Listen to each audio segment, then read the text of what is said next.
welcome to philviestory, and today I'll be cooking claypot noodles. My two boys, they went for the afternoon school this year, so morning I need to rush and then prepare their brunch. So recently I've been cooking a lot of one pot dishes, one pan meal sort of. So today I'll be cooking claypot noodles. It's very easy, you can whip this up within 15-20 minutes. So for the minced meat, I use my usual marinating seasoning, which is the salt, sesame oil, ginger powder and white pepper powder, and I added a little bit of cornstarch to hold the minced meat when we cook in the soup.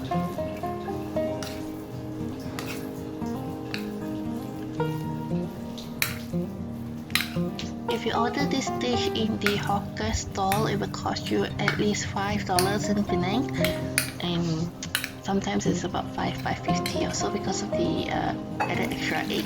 So cooking it at home will be way much more cheaper, and I measured the soup that I need using my bowl because I wouldn't want it to be like too little soup or too much soup. So I use the bowl to measure my water, and then I'll cook using that bowl of water.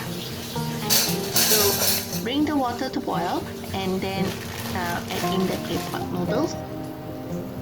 This dish doesn't need a lot of seasoning because the claypot noodle itself will have flavor in it, and so I will just use chicken cube stock like usual.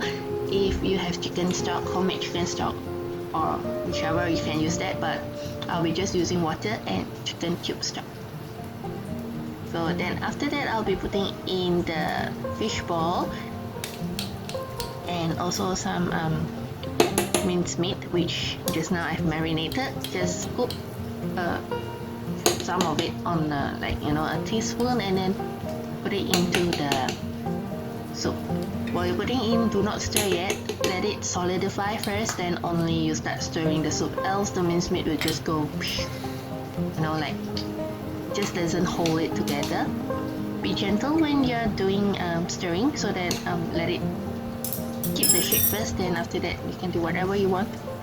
So I actually have put the chicken cube stock inside it, but I think during my editing I just cut it off. So well, then as for the vegetables, I use polysancha. I think this one is called polysancha. I'm not very familiar with vegetables, but I'm not sure what it's called in English, so I put it at romaine lettuce. Any lettuces will do. You can put whatever type of veggie that you want inside the soup, but I prefer to use this type. Then also crack in an egg, then it's done. So if you want to season it, you can do so, but I'll just prefer to, later when I serve it, then I'll just garnish with a little bit of the fried garlic or garlic oil, and then sesame oil and about a teaspoon of soy sauce. It will taste great that way. So this soup really do not need much of a seasoning, but you can adjust to however you like. So that's all for today, and thank you for watching. Bye. I've forgotten to say that if you like my video, to give it a like, and then please subscribe, then also turn on the little bell for notification whenever I upload a new video. Okay, bye bye.